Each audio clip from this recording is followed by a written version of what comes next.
tengo poco que decir. Voy a pasarle prácticamente porque os lo va a contar todo Miquel. Simplemente decir, no sé si lo ha dicho Chirvi, ya va por la 4ª edición este libro.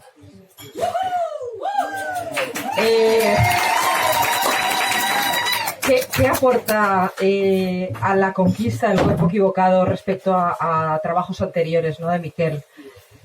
Yo creo que sigue con la reflexión, o sea, es como siempre nos muestra otra mirada, ¿no? Sobre, o sea, va más allá de las políticas trans, va más allá de lo trans y nos ofrece cómo el género, ¿no?, como el patriarcado acecha sobre todo los cuerpos, y entonces cualquier reflexión que pueda llevarle al tema de lo trans lo podríamos trasladar a todas las presiones que hay sobre cualquier masculinidad o feminidad disidente, es decir, que esté en un cuerpo en el que no se presupone que debería de estar, ¿no?, en el que no se espera que debería de estar. Eso nos interpela a todo el mundo. Yo creo que es lo interesante que tiene, ¿no?, que nos interpela a todo el mundo. Para mí, Miquel, en este tema que no tiene fin, ¿no?, porque realmente el tema de lo trans nos habla de mucho más allá de lo trans, ¿no?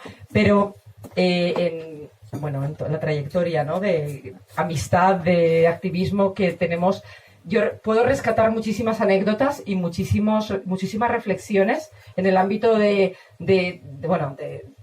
activismo, pero también en lo personal, que siempre ha dicho algo que te hace darle vueltas, ¿no? Darle vueltas. Ayer comenté cómo hace muchísimos años que estábamos en las jornadas estatales feministas en Granada, que creo que Chirvi y algunas de aquí estabais allí también, que fue fantástico, 2009, que fue increíble. Me acuerdo de un foro de más de 500 mujeres en el que ahí hubo mucho debate de si entraban hombres trans, de si no, ¿sabéis? Aquellos límites de quién entraba en unas jornadas feministas. Y dijo en medio, ¿no?, de ese foro, yo sí, en otras circunstancias, si no hubiera tenido las presiones que hubiera tenido, como simplemente no hubiera tenido que pasar por toda esta hormonación, etcétera, simplemente hubiera vivido como una mujer masculina lesbiana, sin más. No hubiera necesitado hacer otro tipo de intervención, ¿no? Yo recuerdo que fue muy revolucionario ese discurso y movió muchísimo a la gente, aplausos. La verdad es que fue bastante fuerte ese momento.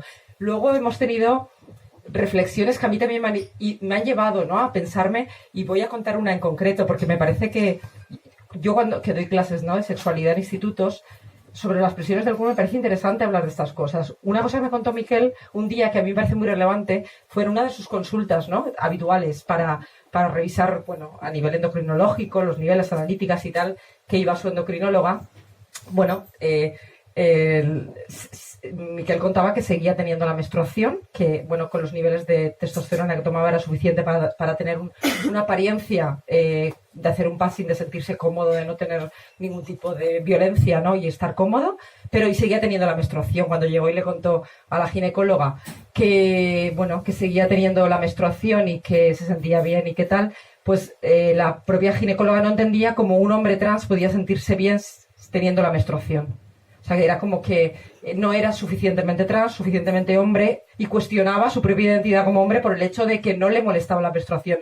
Me acuerdo que me dijiste, a mí me molesta, claro que me molesta como cualquier otra mujer, pero entiendo que si sigo teniéndola a pesar de tomar testosterona es porque mi cuerpo va más allá de la sexual, de las hormonas hacen un efecto más allá de los rasgos sexuales, ¿no? Funciona a nivel de densidad ósea, a nivel metabólico, con lo cual entiendo que tengo buena salud, no tengo por qué hacer más allá. Pero sin embargo eso era recibido por la endocrinóloga como que realmente no, aquí hay algo que me falla. O sea, un hombre que no se siente horrorizado ante esa regla que viene mensualmente.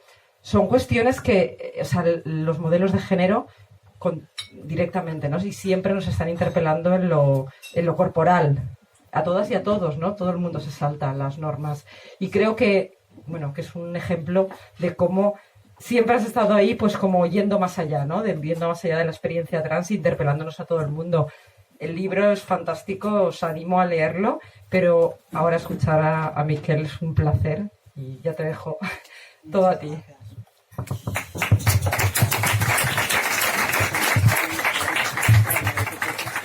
Muchas gracias Nuria, muchas gracias Chirvi, muchas gracias a la gente de este fantástico café y a la gente de Murcia, que os lo decía antes, no sé con quién,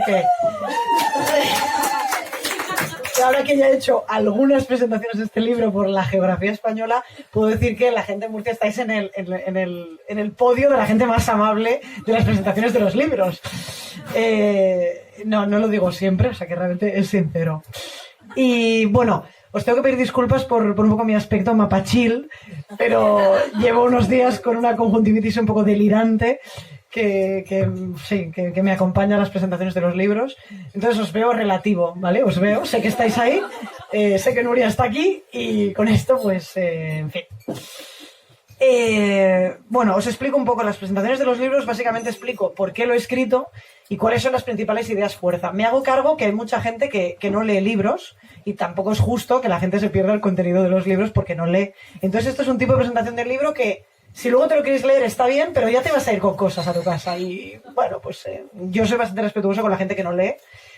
Yo durante muchos años no he leído, entonces entiendo que la gente igual tiene interés, pero no le gusta leer. Entonces, este es el tipo de presentación adecuada también para esa gente. Este libro se publicó en el mes de noviembre, después de un año de darle muchas vueltas, de haberlo metido en el cajón y haberlo... Me voy a poner un cronómetro por seguridad vuestra. Y bueno, me ha costado mucho publicarlo porque sentía que me iba a exponer mucho, tanto políticamente como personalmente. Entonces me ha costado mucho. Finalmente se publicó, yo pensaba que sería el fin de mi vida social y cuál ha sido mi sorpresa cuando, pues no es así, va por su cuarta edición, está funcionando muy bien. También es verdad que ayuda a vivir en un país en el que la gente no tiene cultura de debatir, entonces cuando la gente te odia tampoco te lo dice a la cara. Entonces eso me protege, pero yo sé que habrá gente que les habrá sentado mal algunas cosas, pero a mí nunca me lo vienen a decir, ¿no? Solo me llega el entusiasmo de la gente que sí que le gusta. Así que estupendo, aunque sea en pro de una cultura bastante cutre democráticamente, pues está bien. La razón por la que escribí este libro es porque... Si tuviera que decirlo muy rápido, porque estaba un poco enfadado. Y el libro ha sido la forma más terapéutica que he encontrado de desgranar el enfado, ¿no? El enfado tiene que ver con... Si yo tiro un poco para atrás, bueno, yo básicamente he sido una activista trans que inició su trayectoria política hace aproximadamente unos 15 años, que de hecho parte de esa trayectoria también se inició con gente que está ahora aquí en esta sala. Y ahora justo le decía a Nuria que no sé qué pasa en Murcia, pero siempre que venimos a hablar, el escenario es ella baila sola total, taburetes, o sea, en fin, que eso siempre acompaña. Y bueno, en aquel momento, a mediados de los años 2000, ser una activista trans era algo relativamente fácil. ¿Por qué digo eso? Porque el contexto era muy hostil, la cuestión trans no estaba en un debate público político, no formaba parte de la agenda política del movimiento feminista, no formaba parte de la agenda política del movimiento gay y lésbico. Entonces era como que tú hicieras lo que hicieras, lo hacías bien, porque como nadie hablaba de eso, pues era bastante fácil en el sentido de que la diferencia entre el exterior y la posición de los activistas era tan marcada que las posiciones se sostenían por sí mismas. Eso lo digo porque yo creo que sostener luchas políticas en momentos de mucha hostilidad a veces puede resultar mucho más fácil que hacerlo en momentos en los que aparentemente el mundo está cambiando a favor tuyo. Y eso, a lo largo de la presentación volveré sobre eso, pero probablemente podemos hacer un símil muy evidente con el movimiento feminista, ¿no? Pues igual era más fácil ser feminista cuando todo el mundo consideraba que esto era un despropósito, que en un mundo en el que Inditex, el Fondo Monetario Internacional y Ciudadanos son feministas. Ahora se pone mucho más difícil, porque claro, ahora habrá que decir qué te diferencia a ti de esa gente y tú tendrás que moverte de lugar también, ¿no? Eso creo que en un cierto paralelismo le ha pasado al movimiento gay lésbico y le está empezando a pasar al movimiento trans, y es algo que claramente inspira el texto de este libro. Yo era una activista trans en un contexto bastante hostil en el que nosotros pues éramos una gente que en general siempre teníamos razón porque la gente no había entendido nada y no se enteraba de nada y nosotros siempre aportábamos la luz, y el mundo empezó a cambiar. Básicamente lo que pasó, que me pasó a mí y os ha pasado a todo el mundo, es que nuestro país vivió una auténtica revolución en el pensamiento de la transexualidad en la cultura popular. O sea, en los últimos 3 o 4 años ha habido un boom de representaciones de la transexualidad en nuestros medios de comunicación de masas, en la cultura, y por lo tanto el mundo no es como lo conocíamos y la representación trans no es como la conocíamos. Eso de alguna manera desplaza al activismo trans que estamos haciendo y no podemos seguir diciendo lo mismo que decíamos porque el mundo no es el mismo. Y ahí es donde empieza un poco el enfado de que tú estás desplazado. Ahí habría como 2 derivas. Una, que no tiene mucho misterio, que es que probablemente estás enfadado por una cuestión de ego. Es decir, que claro, pues tú eras un grupo de gente que erais los que teníais la verdad y los que podíais decirle al mundo que estaba idiotizado, que no se había enterado de nada, lo que era la realidad trans y que bien que había que defenderla o no. Y claro, en el momento en el que el mundo empieza a moverse, la gente empieza a aceptar la cuestión trans y pues muchas familias ya dan apoyo y los profesionales médicos quieren modificar su pensamiento y el ámbito educativo, o sea, cuando todo el mundo se empieza a mover, tú pierdes tu posición de iluminado de la verdad. Y creo que eso es algo que le pasa a los movimientos sociales en general, a la izquierda en general, que es que somos gente que está bastante acostumbrada a perder y hasta cierto punto la pregunta es si no hay una cierta recreación en el perder. Es decir, igual si empezamos a ganar ya no nos hace tanta gracia, ¿no?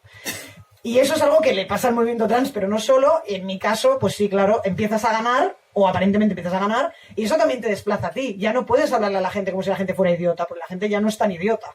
Entonces, te tienes que colocar en otros lugares. Pero no he escrito un libro para explicaros mis traumas con el ego y el activismo.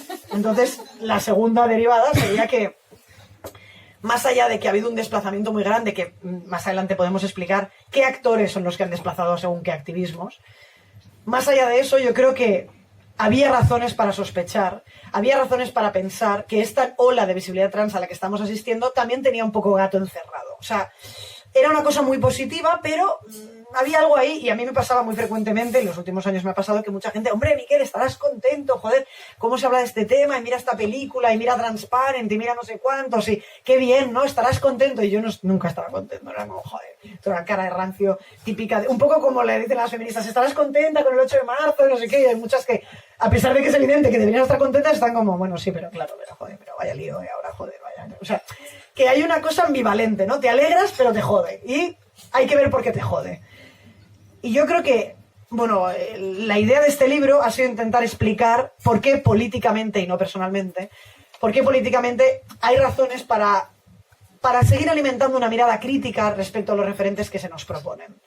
Si tuviera que resumir en una frase cuál es mi hipótesis de por qué esta ola de visibilidad trans puede también acarrear discursos problemáticos, diría que la idea de fondo que promueve, la idea sobre el cuerpo de las personas trans que promueve esta ola de visibilidad trans no está muy alejada de la idea del cuerpo que tenían los discursos que combatíamos hace 15 o 20 años.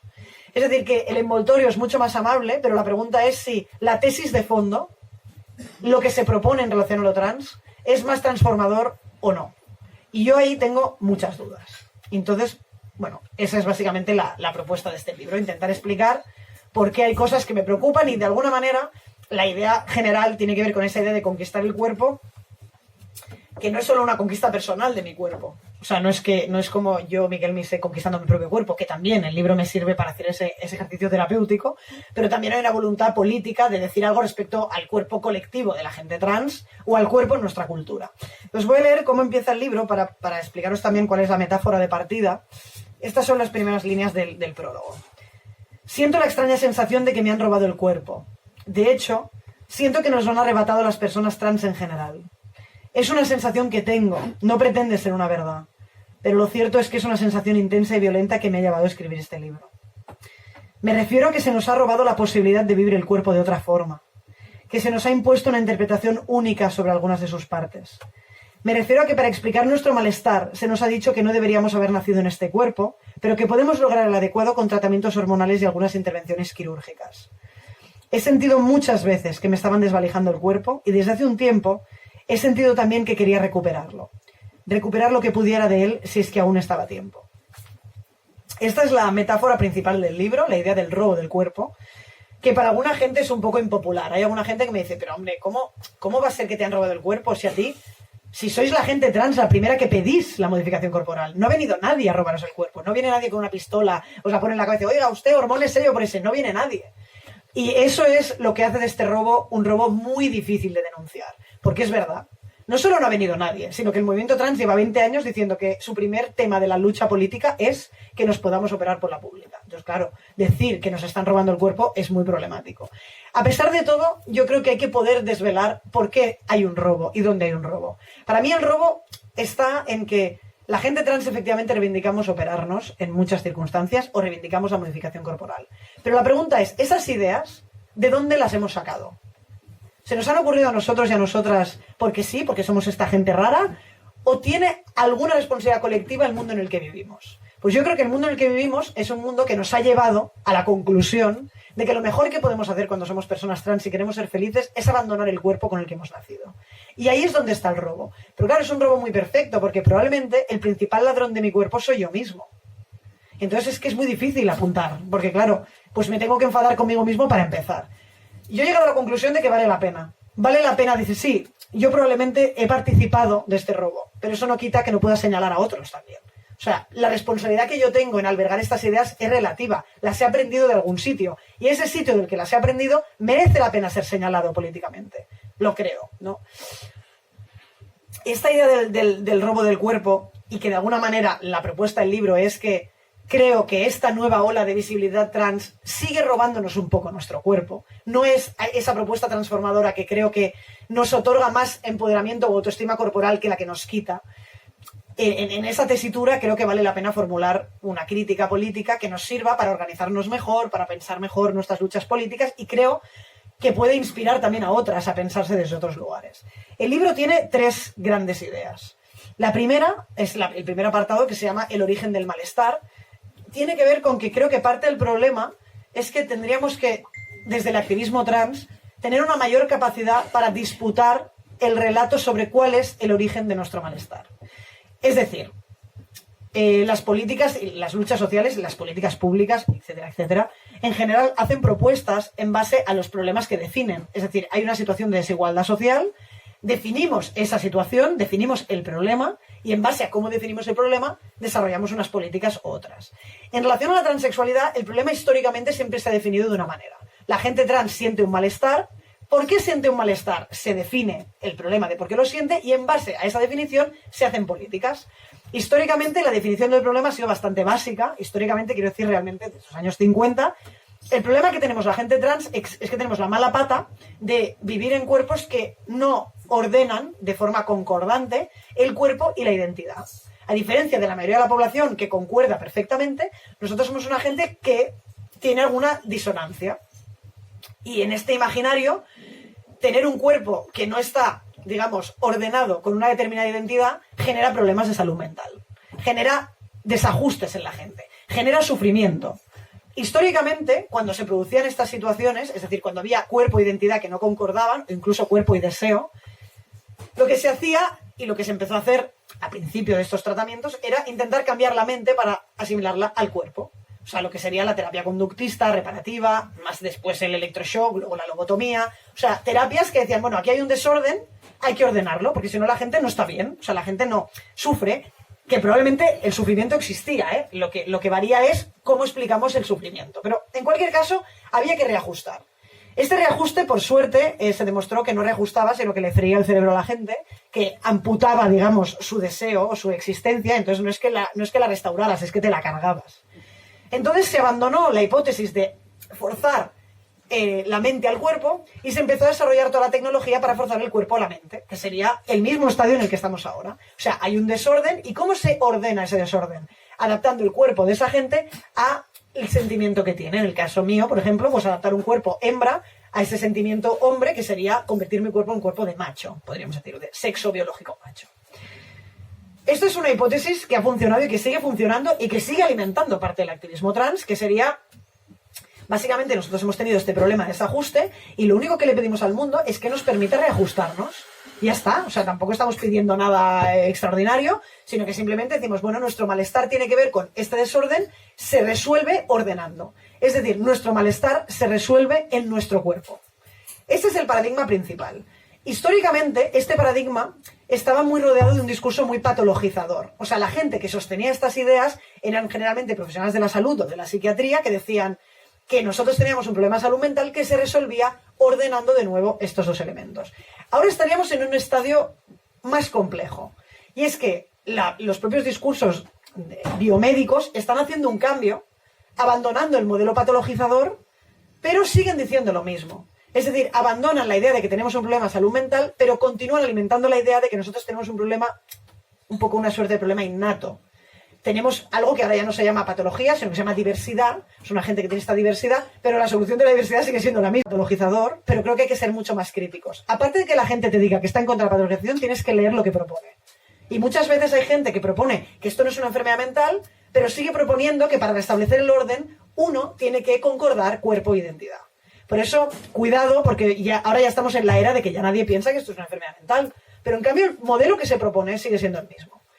Frente a esta forma de definir el problema, yo creo que el activismo trans tiene que disputar ese relato y proponer otro. Yo creo que efectivamente hay malestar, pero la explicación de nuestro malestar no tiene que ver con que hay un desorden. Tiene que ver con que vivimos en una sociedad que no permite otras formas de existencia. Voy a poner un ejemplo muy evidente, muy fácil, ¿no? Yo soy una persona trans que no me sometió hasta el momento a ningún tipo de cirugía, y cuando voy a la playa, pues llevo un bañador de pantalón, que está significado muy socialmente como un bañador de hombre, pero luego tengo pecho. Esto genera que hay una discordancia, efectivamente. Esa discordancia que a priori genera malestar. Pero vayamos a analizar ese malestar, porque es verdad que cuando yo voy a la playa siento malestar. Aquí hay muchas hipótesis posibles, que yo siento un malestar por esta existencia y que se resolvería haciendo según qué, pero si vamos un poco más allá a pensar cuál es el origen de mi malestar, podríamos tener un poco más de matices. Cuando yo voy a la playa, generalmente lo que me pasa es que la gente me mira. Alguna gente me mira porque se sorprende, o sea, porque no ha visto un cuerpo así antes y entonces está sorprendida. Y luego hay un abanico bastante importante de gente que me mira porque está sorprendida y está incómoda. Y me hace sentir su incomodidad. ¿Cómo? Pues mirándome fijamente, haciendo comentarios, haciéndome fotos con el móvil, o se ponen las gafas de sol de la señora invisible, de estas que no sé si las conocéis, te pones esas gafas y ya nadie te ve, ¿no? Nadie ve ni te oye hacer lo que haces. Bueno, esa incomodidad me la trasladan a mí. Y me hace sentir que estoy fuera de lugar, que mejor que no hubiera venido a la playa, que mejor que no me hubiera puesto esa ropa, que mejor que hubiera buscado un momento en el que no hubiera gente, que hubiera buscado otra playa. Esa incomodidad es el origen de mi malestar. Y con esta foto uno puede decir, hombre, el malestar de Miquel se resuelve con una mastectomía. Hombre, claro, ¿no te jode? Sí, claro. Si yo me quito el pecho, si la gente no me mira, entonces ya no siento malestar. Pero la pregunta es, ¿la solución de mi malestar es que yo me quite el pecho o que esa gente no me mire? ¿Qué tiene que ver mi malestar con la mirada de los demás? ¿O es una cosa que aunque yo hubiera ido solo a la playa me hubiera sentido muy mal? Bueno, creo que merece la pena ser disputado. El malestar de la gente trans es una responsabilidad colectiva. No es una cosa que nos pasa a nosotros en nuestra intimidad. Lo que pasa que, claro, a base de que te miren mal, luego cuando tú estás solo en tu casa tampoco te quieres mirar. Pero eso es una deriva que tiene. Claro, plantear que la solución de nuestro malestar es la modificación corporal ha sido algo que le ha venido muy bien a todo el mundo. Claro, si nuestro movimiento solo decía, no, si solo queremos que nos dejéis ir al quirófano, al final no le pedíamos nada a la sociedad, solo que nos dejaran modificar el cuerpo. Y yo creo que ha llegado el momento en el que la gente trans tenemos que impugnar eso y decir, no. O sea, nosotros ya, no sé si nos vamos a operar o no, pero esto no es la solución. Podemos seguir haciéndolo para sobrevivir, pero la gente se tiene que mover. La gente se tiene que mover del lugar en el que está. Porque esa es la única solución a que yo, en algún momento, me sienta mejor. Si no, claro, iremos operando a la gente generación tras generación, pero, hombre, si la gente que nos mira no tiene que cambiar nada, hostia, pues vaya propuesta política más poco transformadora o más conservadora. Pretender que nuestro problema se resuelve en el quirófano. Oye, no, es que el quirófano es la respuesta a la mirada de los demás. Y creo que lo que sería más interesante políticamente es apostarlo a cambiar la mirada, no apostarlo a que nos operemos antes, que sería el modelo en el que estamos ahora. Yo creo que parte de toda esta incomodidad que nos genera hablar en estos términos de cuál sería, para mí, la propuesta política más transformadora en relación al tema trans, tiene que ver con que, en general, también el activismo trans ha tenido muchos complejos para disputar el relato de fondo. Es decir, nosotros hemos dicho, la transexualidad no es una enfermedad, esto no puede ser. Pero en cambio no hemos sabido decir qué era. No hemos dicho, no, mira, no es una enfermedad porque es otra cosa. Y como no hemos dicho qué era, pues la gente que también está de acuerdo en que no es una enfermedad, pero considera que es algo innato y biológico, ha colocado ese discurso de nuevo.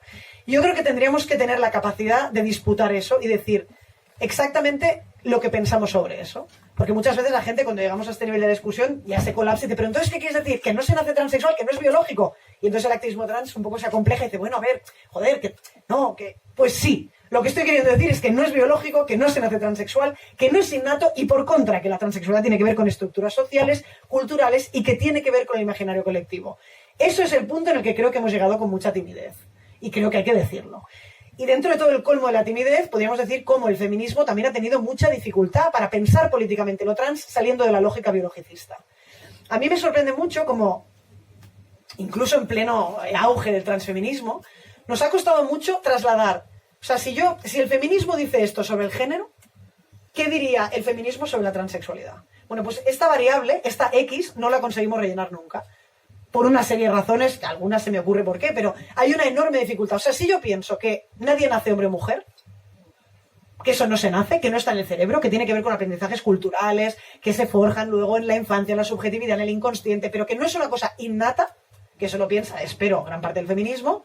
Si yo sé eso, ¿cómo puede ser que luego con la transexualidad yo me invente mis películas de que, uno, se nace transexual, dos, se puede nacer hombre en un cuerpo de mujer? A ver, es que teóricamente no se puede sostener pensar las dos cosas a la vez. O sea, si tú crees que no se nace ni hombre ni mujer, ¿cómo puedes pensar que alguien nace hombre en un cuerpo de mujer? O sea, no se puede. Entonces, yo creo que ahí hay un problema muy importante de que no hemos desarrollado estrategias ni discursos para explicar cómo es que existe la transexualidad en nuestra sociedad si no es biológica. Y creo que el feminismo podría hacer una contribución importante. Más adelante veremos por qué no la puede hacer, ¿no? Que en parte tiene que ver con el identitarismo en el que estamos y que tú si no eres trans te callas, entonces ¿tú qué vas a decir? Que sería el mundo en el que estamos ahora inmersos, que es un desastre. Pero creo que ahí hay un problema muy importante que es la dificultad que hemos tenido de hacer una propuesta política que nos creyéramos que combatiera realmente el esencialismo. Esa es la primera propuesta del libro. La segunda es una crítica más concreta a esta ola de visibilidad trans. Para empezar, yo tampoco estoy en una cosa como muy del activismo tan enfadado de toda esta ola de visibilidad trans no ha servido para nada, seguimos igual, no contribuye en nada, no lo creo. Creo realmente que el hecho de que se esté hablando tanto de la cuestión trans se está abriendo posibilidades de debate, creo que aporta algo, creo que aporta visibilidad a la gente joven que está transitando hoy. Lo que pasa que creo que dentro de todo lo que aporta, cuidado con algunas cosas, y esas cosas las tenemos que señalar también, ¿no? No simplemente estar en un estado como eufórico de, pues qué bien, lo trans. Bueno, ¿lo trans cuál? ¿Cómo? ¿Por qué? ¿Qué está diciendo eso de lo trans? Vayamos un poco más allá. Creo que en el Estado español está pasando algo muy, muy paradigmático, que es que en muy poco tiempo han habido como dispositivos muy fuertes comunicativos que han abierto el escenario de hablar de lo trans en la arena pública, ¿no? Y concretamente en el libro me fijo en dos que me parecen los más importantes. Por un lado, el dispositivo de los relatos mediáticos de mujeres trans norteamericanas y por otro lado, la emergencia mediática de la transexualidad infantil. Estos dos elementos creo que son los que han generado este clic en la cultura mediática en la que vivimos, que podríamos decir la cultura popular. O sea, lo trans ha salido de los guetos, de los movimientos sociales o de las representaciones más underground para ser cosas que se hablan en Ana Rosa Quintana, Susana Griso, los Telenoticias, el Dominical de la Vanguardia o en Netflix. Ahí es donde se está hablando de lo trans, donde antes no se hablaba. En relación a las mujeres trans norteamericanas, bueno, la principal pregunta que yo me hago es que me estoy refiriendo a esta emergencia de que de repente ha habido como mucho interés en contarnos la vida de Caitlyn Jenner, la madre de las Kardashian, contarnos la vida de las hermanas Wachowski, directoras de The Matrix, que transitan estos dos directores en directoras, Laverne Cox, la actriz de Orange is the New Black, Bradley Manning, ahora Chelsea Manning, la soldado que desata, digamos, desvela los papeles del Pentágono y luego está en la cárcel y entonces Obama luego la salva, entonces venga y va. O sea, estas historias de vida muy heroicas que de repente empiezan a contarnos en nuestros medios de comunicación como historias de vida de gente trans que tienes que conocer. La primera pregunta que yo me hago es, primero, ¿por qué ahora y antes no? O sea, ¿qué pasó? ¿Por qué de repente nuestra tele estaba tan contenta de contar estas historias? Y la segunda es, ¿por qué las americanas sí y las españolas no? ¿Por qué? Joder, si aquí hay muchísimas mujeres trans que tienen historias de vida apasionantes, ¿por qué ninguna es objeto de toda esa descripción heroica, ¿no? Frente a la hipótesis de por qué ahora y antes no, probablemente porque asistimos a la primera generación de mujeres trans que tienen trayectorias de vida exitosas. La mayoría de estas personas que acabo de nombrar son mujeres que hicieron una trayectoria profesional o activista o personal que les llevó a un cierto estatus social y reconocimiento como hombres, y desde ese lugar hicieron una transición. Desde un lugar en el que acumulaban un cierto capital social, económico, cultural, hicieron una transición.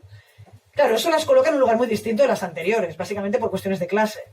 Es decir, la diferencia y la razón por la cual hablamos ahora y antes no, es porque estas tías tienen historias que nosotros consideramos válidas. Muchas de ellas son ricas, muchas de ellas han logrado un passing excepcional, muchas de ellas, passing es la palabra que se utiliza para hablar del hecho de la gente trans cuando logra pasar desapercibida, ¿no? O sea, cuando tú ves a estas mujeres y si no te dijeran que son mujeres trans, pensarías que nacieron como mujeres cis. Cis es la palabra para hablar de la gente que no es trans. Entonces, bueno, primera característica, bueno, probablemente los medios se fijan porque por primera vez hay una generación de mujeres trans que los medios consideran que son suficientemente plausibles para la audiencia para contar su vida. El segundo elemento, ¿por qué son americanas y no son españolas? Bueno, probablemente porque donde han llegado esas mujeres a esos lugares de prestigio no es en nuestro contexto, ¿no? O sea, podríamos haber hablado de mujeres españolas, pero tendríamos que haber hablado de mujeres de las que no queremos hablar, por ejemplo, las trabajadoras sexuales. ¿Por qué esas señoras nunca jamás van a ser protagonistas de un reportaje heroico? Mira, pues esto es un modelo de mujer trans que está... O sea, ¿por qué solo las mujeres trans españolas las utilizamos para hablar de lo trans en según qué términos? La Veneno, Carmen de Mairena, Manuela Trasobares, Vivi Andersen incluso. O sea, ¿por qué? ¿Por qué siguen siempre estando relegadas a esos lugares de frivolidad? Y cuando queremos hablar de mujeres tan respetables, buscamos a las americanas, ¿no? Primera reflexión que se me ocurre. Esta nueva ola de visibilidad trans puede estar proponiendo una historia bastante clasista y bastante elitista de la representación trans. Porque la mayoría de las mujeres trans no se parecen a esas señoras.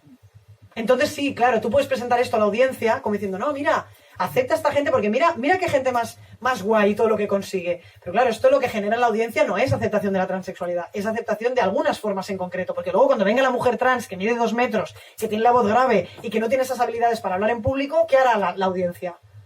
No dirá, no, bueno, que las mujeres trans no son tan malas, no. La continuará colocando en el lugar en el que colocaba la otra. Y ahí hay un símil muy evidente, por ejemplo, en las estrategias de visibilidad del colectivo gay lésbico. Hombre, si nosotros hemos hecho creer a la gente que ser gay es ser un señor con corbata que gana mucho dinero y es muy respetable, cuando venga el marica con pluma le van a dar igual. Porque tú has elegido el que sea más asimilable socialmente para venderlo. ¿Y qué te pasa luego? Que es que luego la gente no es así. Y podríamos hablar de la pluma o sea, es decir, la visibilidad de las lesbianas no ha pasado por la visibilidad butch, ha pasado por esa señora que igual es una modelo y es una Miss España. Bueno, ya, coño, sí, pero es que luego va a venir la otra ¿y qué? Y ahí creo que el movimiento LGTB tiene que pensar muy seriamente sobre las estrategias que ha elegido para la visibilidad. Y a quién le ha mejorado la vida y a quién no. El movimiento trans creo que está a tiempo de no repetir esos... Bueno, no está a tiempo. Podría estar a tiempo de no repetir esos errores, pero en fin, vamos mal. Y el segundo elemento, que ahí sí me parece súper particular del caso español, es la emergencia mediática de la transexualidad infantil. Abro paréntesis. A mí me ha costado mucho hablar públicamente de la transexualidad infantil porque, como habréis percibido, el debate es un poco hostil. Y entonces cualquier voz que dijera algo un poco crítico respecto a los discursos en torno a la transexualidad infantil se llevaba una sarta de galletas espectacular. Desde que cualquier reflexión crítica es transfobia, hasta que estos discursos son propios de la extrema derecha. Bueno, a mí todas esas cosas me han ido pasando en los últimos años y durante un tiempo me he ido callando y pensando, bueno, no me vale la pena llevarme tantas hostias solo por decir algo que, oye, pues chica, pues no es el momento de decirlo. Hasta que escribiendo este libro me di cuenta de que estaba haciéndole el juego a dinámicas que tienen derivas muy, muy peligrosas, que tienen derivas como, por ejemplo, el silencio, ¿no? El silencio creo que es algo que está empezando a llegar, bueno, ya hace un rato a nuestras luchas sociales, básicamente porque nos tratamos como perros, nos tratamos muy mal, y en vez de diferenciar, una cosa es un debate entre la gente que estamos aquí, que intuyo que toda la gente que está aquí es gente que tiene inquietudes en relación a la cuestión trans positivas, y dentro de la gente que estamos aquí podemos no estar de acuerdo, es diferente nuestro no estar de acuerdo al no estar de acuerdo que podemos tener con Vox. Y si no podemos diferenciar entre no estar de acuerdo con nuestros aliados a la extrema derecha, cuando viene la extrema derecha, ¿qué hacemos? Si estamos totalmente desarticulados. Entonces a mí me inquieta profundamente, pero creo que también tengo que decirlo, me inquieta la gente que me compara con Abascal por hacer estas críticas. Me inquieta porque digo, joder, si tú no puedes diferenciar entre Santiago Abascal y Miguel Misé, joder, cuando venga Abascal, ¿qué vas a hacer? Porque yo no soy el enemigo a batir. Lamentablemente estamos ahí, ¿no? Y lamentablemente esto tiene que ver con esta emergencia en nuestras luchas de lanzarle acusaciones muy graves a la gente, personales, cuando no estamos de acuerdo políticamente. Por ejemplo, decirle a alguien que es transfobo solo porque tiene un argumento diferente al tuyo. Joder, es que la transfobia es una cosa muy seria. Que podemos decir que yo lo que digo es transfobia. Bueno, os lo voy a contar y ya lo decidiréis, pero, ostras, creo que hemos relativizado mucho esto, y no solo con lo trans, lo estamos haciendo con muchas cosas que nos lanzamos constantemente entre gente que deberíamos estar en alianza. Y nos estamos dinamitando, y a mí es algo que me preocupa profundamente, ¿no? Me preocupa mucho, y entonces digo, bueno, yo no digo que la gente tenga que estar de acuerdo con lo que yo digo en el libro, pero que tiene que ser la oportunidad para debatir, sí. Oye, si no estamos de acuerdo, discutamos políticamente por qué sí, por qué no, qué aportan estos discursos, qué aportan los otros, pero no nos digamos simplemente, oye, te veto porque eres transfobo. Porque eso, o sea, ¿eso qué debate es? Es que no es ningún debate, ¿no? Entonces, el paréntesis es para decir, me parece pertinente hacer una crítica a los discursos en torno a la transexualidad infantil. Eso no quiere decir que yo tenga un problema personal con las familias que hacen esos procesos, ni que tenga ningún problema con que los niños y las niñas hagan transiciones en sí mismos. Tengo un problema con los discursos que alimentan eso y lo que están diciendo en torno al género, al cuerpo y a la identidad. Son cosas distintas. Si se puede entender, bien. Si se interpreta como que yo estoy en contra de los niños trans, no era mi intención, pero al menos yo hago el apunte y luego pues ya veremos que cada uno de su padre y su madre entenderá lo que quiera. Creo que la emergencia mediática de la transexualidad infantil ha tenido un impacto muy grande en la cultura popular española y ha generado la creencia que no creo que sea del todo ajustada, de que nuestra sociedad de pronto se ha abierto a la cuestión trans. Que nuestra sociedad es más amable de lo que era hace unos años y que a través de estos discursos mucha gente ha empatizado con esta realidad y algo así como que la sociedad española es menos transfoba. Yo creo que eso tiene que ponerse en cuestión. En primer lugar, porque creo que los discursos de la transexualidad infantil proponen algunos elementos que son muy esencialistas. Es decir, creo que establecen unas ideas que dan por descontadas que se alejan mucho de las cosas que estaba diciendo el activismo trans hasta el momento. Vamos a poner un ejemplo de partida. Algunos discursos proponen que hay gente transexual con 1 año de vida. Vale. Hay distintas cosas que se me ocurren. Para mí la transexualidad tampoco no es una esencia en sí misma, no es una cosa que ya he explicado antes, no es una cosa que se coloca en el cerebro, pero puede ser una posibilidad de existencia tan verdadera y tan legítima como otras que te dé sentido en la vida. Es mi caso, o sea, en un momento de mi vida, en un momento de mucha crisis con mi identidad, la transexualidad fue un itinerario de vida que me dio sentido. Yo no creo que sea ni la verdad de mi cerebro ni la única posibilidad de mi vida, pero es la que me hizo sentido, es la que elegí y es la que he desarrollado hasta el día de hoy, con todas las matices y cuestiones que pueda generar. Pero tiene que ver con algo que yo elijo a debate, pero es una categoría que yo me apropio. Yo digo, yo soy trans. Eso me hace sentido. Por lo tanto, soy yo quien se ha movido hasta la palabra y ha dicho, de todas las palabras, elijo esta. Claro, con 1 año de vida no hay lenguaje. No hay posibilidad de haber dicho, yo soy esto. La única posibilidad que hay es que alguien desde el exterior haya interpretado mi manera de existir como una existencia trans y le haya puesto ese nombre. Eso nos colocaría en un estadio muy diferente, que es que la transexualidad no es algo que uno se agencia, sino que es algo que desde el exterior se nos otorga. ¿Por qué no? No digo que no, digo que hasta el momento veníamos diciendo que esto era un poco problemático. Cuando tú tienes 1 año de vida, es muy difícil, bueno, es imposible que tú digas que eres trans, porque básicamente, o sea, a duras penas, el lenguaje y sus significantes los llevas como puedes. ¿Cómo es entonces posible que haya gente trans con 1 año de vida? Bueno, pues porque su entorno considera, acompañado y asesorado por profesionales y expertos, que algunos de sus comportamientos son indicadores muy relevantes de que lo que ahí está sucediendo es una experiencia trans. ¿Y cuáles son esos indicadores? La expresión de género, básicamente. Una persona que nace niño y que tiene una serie de comportamientos tan femeninos que llevan a la familia a la conclusión de que debe tratarse de una niña. Vale, pues yo aquí creo que lo que hay sobre la mesa es una deriva profundamente esencialista. ¿Por qué la feminidad es una propiedad de las niñas? ¿Por qué la feminidad es un indicador de que esta persona no es un niño? Pero no estábamos diciendo desde hace 50 años el feminismo, que la feminidad no es la propiedad de las mujeres, que no es innata en ser una mujer, que se construye socialmente. Entonces, es raro que cuando un niño es muy femenino, aunque lo sea al extremo, la conclusión a la que lleguemos es que debe ser una niña. Porque ¿qué niño sería femenino? Bueno, pues la creencia de que un niño de forma natural no es femenino es profundamente esencialista y sexista. Por lo tanto, primer problema, creo que las formas en las que estamos diagnosticando la transexualidad en estos niños remiten a un ideario muy sexista que creo que no es el que compartíamos de base la gente que estábamos en estas luchas. Eso es un primer elemento. Un segundo elemento que nos podemos preguntar es, lo pregunto en un contexto de afinidad política, no voy a salir mañana diciendo esto, pero digo, bueno, si esto sigue así, probablemente llegará el momento en el que no habrán más niños femeninos ni niñas masculinas. Porque si cada vez que un niño es muy femenino o una niña es muy masculina interpretamos que hay que cambiar su sexo, probablemente la existencia marica o butch probablemente desaparecerá. Que no pasa nada. Podemos decidir eso colectivamente. Podríamos incluso estratégicamente decidir eso como sociedad y decir, hostia, se sufre tanto siendo una tía masculina que si podemos anticiparnos, hagámoslo. Esa discusión yo estoy dispuesto a tenerla, aunque tenga mi opinión, ¿eh? Pero lo que no estoy dispuesto es a la discusión de que eso es lo natural. Una niña muy masculina de facto es un niño en su cabeza. Esa discusión no. No estoy de acuerdo. Podemos discutir si pensamos que es tan difícil serlo que les cambiamos de sexo. Es decir, lo hagamos estratégicamente, culturalmente, pero nunca porque ser un niño femenino implica de facto ser una niña, porque no es posible naturalmente ser un niño femenino. Por suerte, estamos rodeados de gente adulta que ha sido esos niños y esas niñas. Esa gente que no está hablando de momento, pero que confío que en algún momento hablará, esos hombres adultos femeninos en la infancia y todavía en la vida adulta, o esas mujeres muy masculinas que lo fueron en la infancia y todavía en la vida adulta. Esa gente en algún momento supongo que hablará y dirá, oiga, que yo también era una niña súper masculina, que todo el día hablaba en masculino, quería ser un niño, y he derivado siendo una mujer masculina y no me he muerto. Esos discursos hacen falta también, porque si no, es como que el relato hegemónico es que no se puede existir así. Bueno, se puede existir y hay mucha gente adulta que existe así. Y si no, ¿qué quiere decir? Que esas mujeres masculinas o esos hombres femeninos adultos son auténticos transexuales que no dieron el paso en la infancia, pero que de facto lo son. Entonces, ¿quiere decir realmente que la pluma es un indicador de transexualidad y esa gente está equivocada y tuvo la desgracia de vivir en sociedades que no les permitieron ser transexuales? Entonces, ¿qué estamos queriendo decir? Esas preguntas son las que nos tenemos que hacer. No solo si nos parece bien que los niños cambien de sexo, no.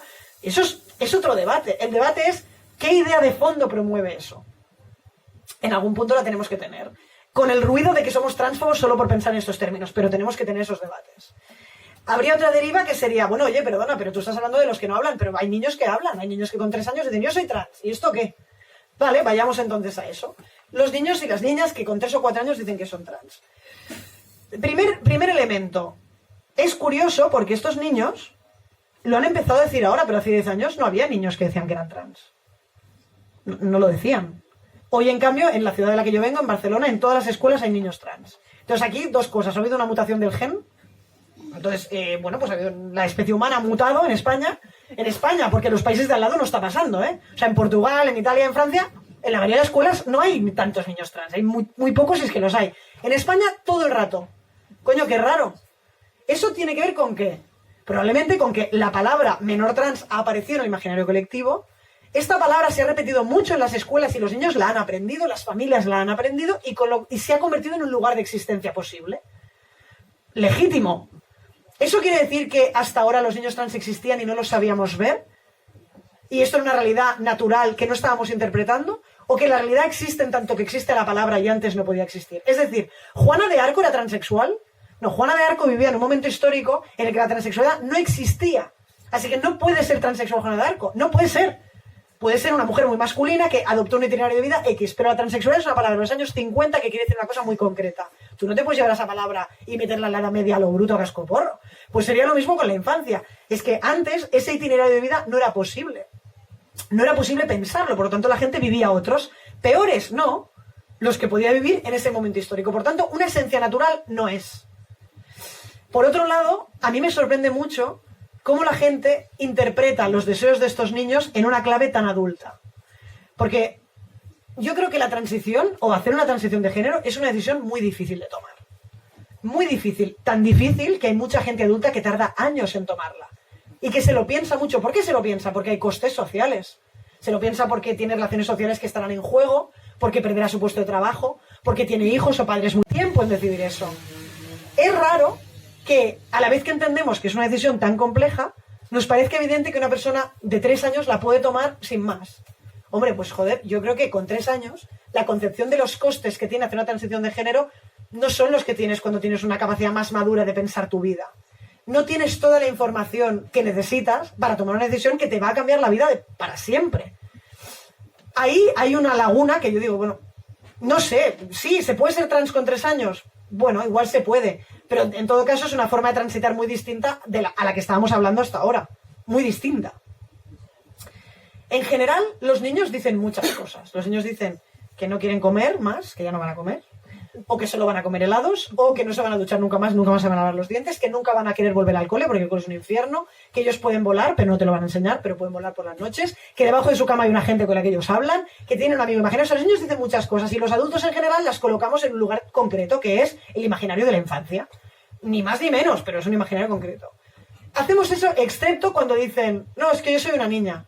Entonces no sé qué nos cogemos la frase literal y decimos, ah, ¿que quieres ser una niña? De acuerdo, pues vamos a hablar con la escuela, te cambiamos en la tarjeta sanitaria el nombre. ¿Por qué hacemos eso? ¿Por qué nos tomamos literalmente eso y otras cosas no? Y ahí, oye, que nos lo podemos tomar literal, pero ya cuando me parece ya más delirante es cuando algunas familias dicen, oye, pero que nosotros no estamos diciendo nada, que nos lo ha dicho él. A ver, ¿quieres ser una niña o no? Sí, quiero. ¿Lo ves? Hombre, ya, pero esto es hacer un poco trampas, ¿no? O sea, esa persona tiene 3 años. ¿Y por qué te está diciendo que quiere ser una niña? Vayamos a lo concreto. Cuando un niño dice que quiere ser una niña, ¿qué está diciendo? A mí, en mi cabeza, no me está diciendo quiero hacer una transición de género y me quiero hacer una vaginoplastia. A mí me está diciendo que la categoría niño es tan rígida que ya no me sirve. Me está diciendo que yo, durante los años que estoy en este mundo, he aprendido que todos esos juguetes que me encantan y esos disfraces que me encantan y esa manera de vestirse que me encanta es de niñas. Y que como yo soy un niño no lo puedo hacer. Entonces, me gusta tanto que lo que me hace sentido es decir que soy una niña. Y además es que cuando digo que soy una niña, me dejan jugar. Entonces, Bien, cuando un niño dice que es una niña, lo que podemos interpretar literalmente es que la categoría niño es asfixiante, que no le va bien, que no le sirve, y en ese estadio podríamos decidir que es tan hostil que convirtámoslo en una niña. Es verdad, puede ser una buena idea, pero lo que no podemos pensar realmente es que tiene un cerebro de niña. O sea, eso es que no, o sea, esa persona no tiene cerebro de nada, simplemente tiene unas aficiones que no concuerdan con una normativa de género en la que esta persona vive. A pesar de eso, nos hemos liado mucho la manta a la cabeza. Ha habido unas organizaciones que se han organizado de una forma muy lobista y muy potente, que han explicado un relato muy concreto de la transexualidad infantil en la mayoría de medios de comunicación, en los partidos políticos. O sea, una estrategia muy lobista que ha generado el relato oficial de la transexualidad infantil. Entonces, hoy en día, pues casi todo el mundo ha comprado que pues, hay unos niños que son transexuales. Ahí creo que le podemos dar algunas vueltas más. Y sobre todo, pensar que probablemente, si este relato ha sido tan comprado mediáticamente, ¿por qué ha sido? Porque yo os aseguro que en 15 años de activismo trans, nunca los medios han hecho ni puto caso. Nunca. En cambio, estos niños y estas familias, pues sí, están todos los platos de televisión. ¿Por qué? Bueno, tendrá que ver con lo que estaban diciendo, ¿no? También. Tendrá que ver con que eran unas familias heterosexuales de clases medias, muy bien, o sea, normales, que querían que sus hijos fueran felices y nos traían estos niños que eran absolutamente comestibles, niños, niños y niñas, niñas, y nos decían, hombre, es que simplemente quieren ser niños y niñas como los demás. ¿Y quién les dice que no? Es decir, que igual no es que la sociedad española se haya transformado, sino que los actores que se les han presentado son mucho más normativos.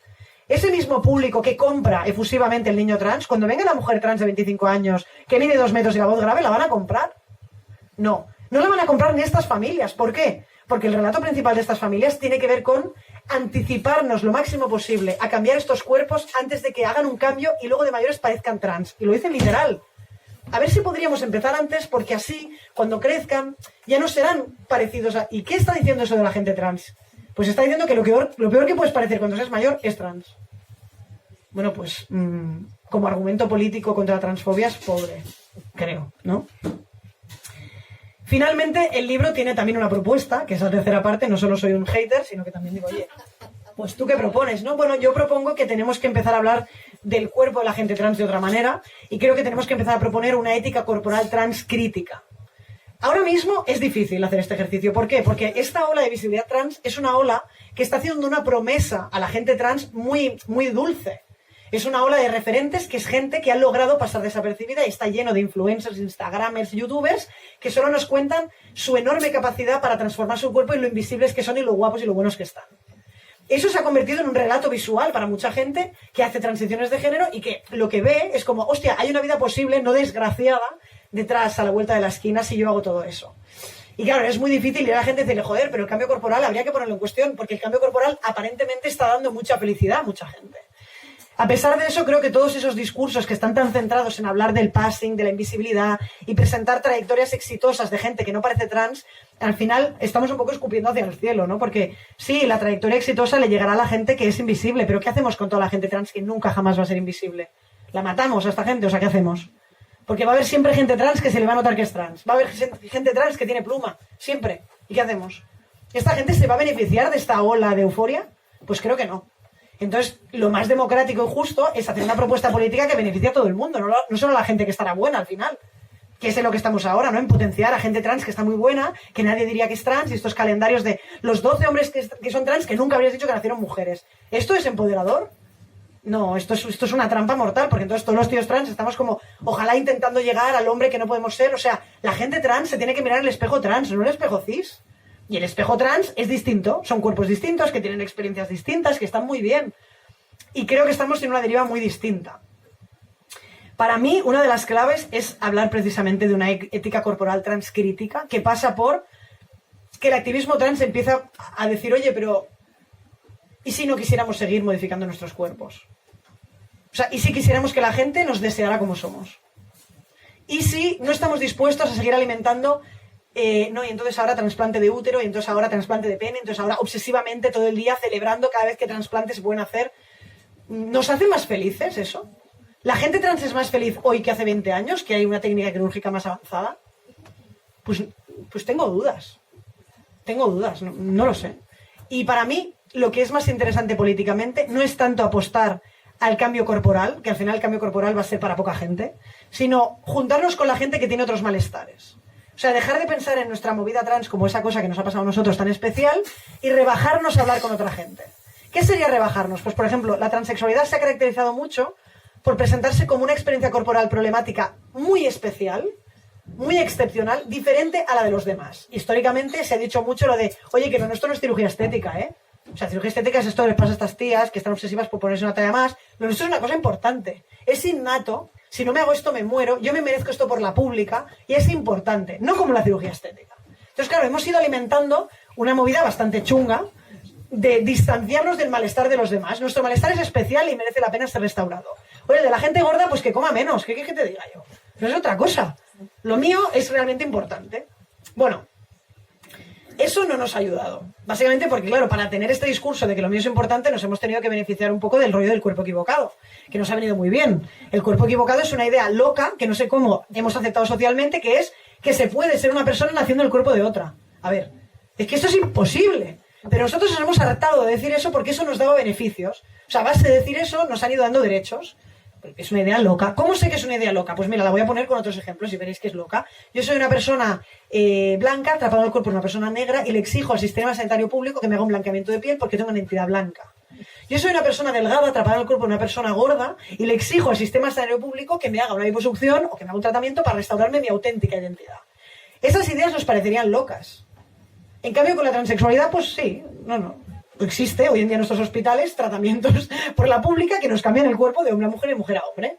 Estamos ahí, en esta cosa que yo creo que se nos ha ido un poco de las manos. Pero claro, al decir esto, lo que quiero decir es que me parecería mucho más interesante que nos inspiráramos de las experiencias de la gente que ha tenido malestares corporales y no ha tenido relatos para poder erradicarlos. Por ejemplo, a mí me parece muy inspirador, y creo que es un momento muy interesante porque está cogiendo mucha fuerza política, el movimiento contra la gordofobia, ¿no? O sea, gente que dice, bueno, la experiencia de ser una persona gorda en nuestra sociedad es una experiencia problemática y se tiene que sobrevivir de alguna forma.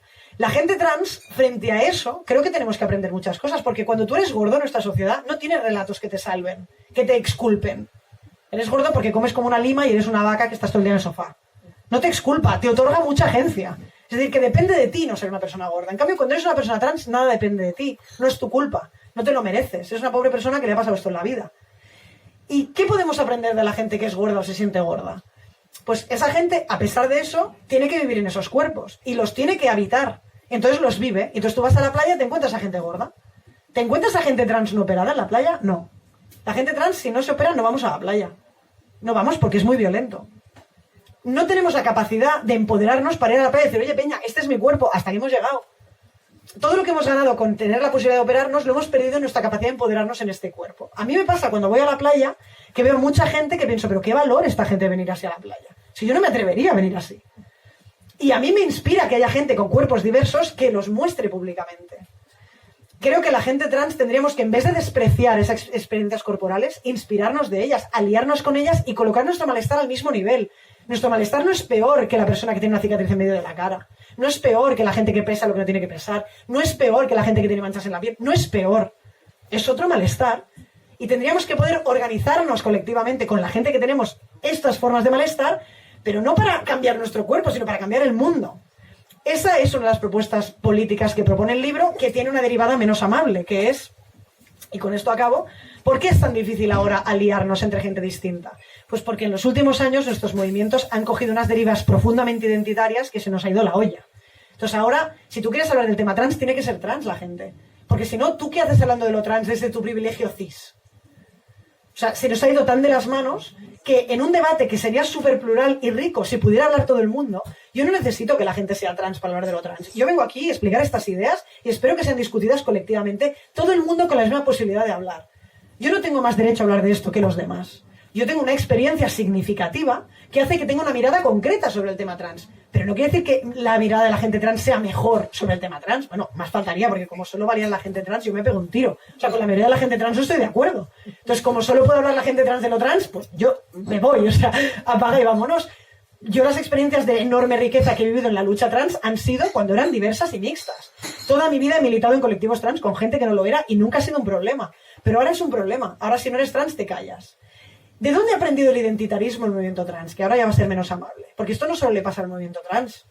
O sea, la lógica identitaria también impregna el feminismo. O sea, si tú eres un hombre no puedes hablar. pues es primo hermano de si tú eres cis, no, pues entonces la gente con el tema trans empatiza, pero cuando digo el feminismo ya no le caigo tan bien, ¿no? No, pero ¿qué quieres decir? ¿Que los hombres tienen que poder hablar igual que las mujeres de feminismo? Sí. Igual que creo que la gente cis tiene que hablar de lo trans igual que la gente trans, pues sí. Estoy diciendo que lo que te otorga una voz en el debate no es tu identidad. Porque a priori la gente no las elige. O sea, yo no sé si alguien eligió aquí, bueno, algunos lo hemos elegido y más o menos, pero dice que la gente no elige nacer en un cuerpo de hombre. ¿Esto la tiene que desautorizar para un debate político? No. Otra cosa es que la experiencia que uno ha tenido te da una mirada del mundo. Pero yo creo que la gente puede transformar esa mirada, puede pensarla críticamente, puede moverse de lugar. Porque si no lo pienso, si realmente pienso que mi experiencia trans es la que me da una mirada del mundo que la gente cis nunca tendrá, ¿qué transformación social puedo hacer? Pues yo creo que la gente que no es trans puede cambiar su mirada y la cambia. Confío en eso. Por lo tanto, el hecho de que nos aliemos entre gente que tenemos diversas experiencias pasa por abandonar la idea de que nos tenemos que organizar en base a nuestras identidades y pasa por comprar la idea de que nos tenemos que organizar en base a nuestros objetivos políticos. Yo hay mucha gente trans con la que no comparto nada y alguna gente con la que sí. Me organizaré con la que comparto. Hay mucha gente que no es trans con la que comparto mucho y otra gente no. Me organizaré con la que comparto. Y lo que me vincula a mí a esa gente no es cómo vivimos nuestro cuerpo, con qué nos acostamos, el color de nuestra piel. Es qué mundo queremos transformar. Y hasta aquí. Muchas gracias.